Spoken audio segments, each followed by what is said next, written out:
Hi అండి, అందరికీ రథసప్తమి శుభాకాంక్షలు. చిక్కుడుగాయల రథం తయారు చేశాను. చూడండి, చూసి అలంకారం చేశాను. పువ్వులు పెట్టి, పసుపు కుంకుమ అన్నీ పెట్టి అలంకారం చేసి చిక్కుడుగాయలంతా సూర్యదేవునికి రథం తయారు చేసి పూజ చేయబోతున్నాను. సూర్య భగవానుడికి ఈరోజు రథసప్తమి కదా.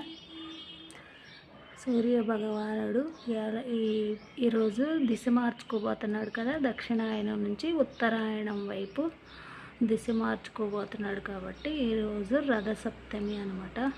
ఈరోజే ఉత్తరాయణ పుణ్యకాలం ప్రవేశించిందనమాట. చూసారా, చిక్కుడుగాయలతో రథం ఎంత బాగా తయారు చేశాను.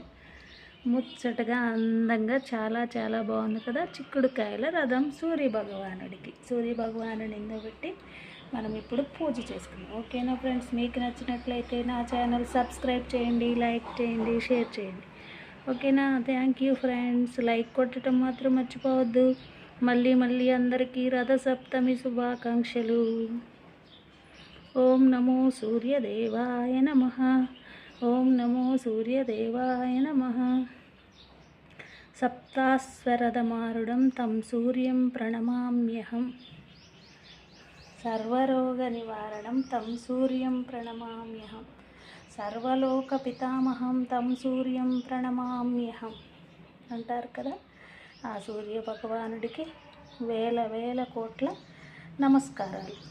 అందరికీ రథసప్తమి శుభాకాంక్షలు. Okay, thank you friends.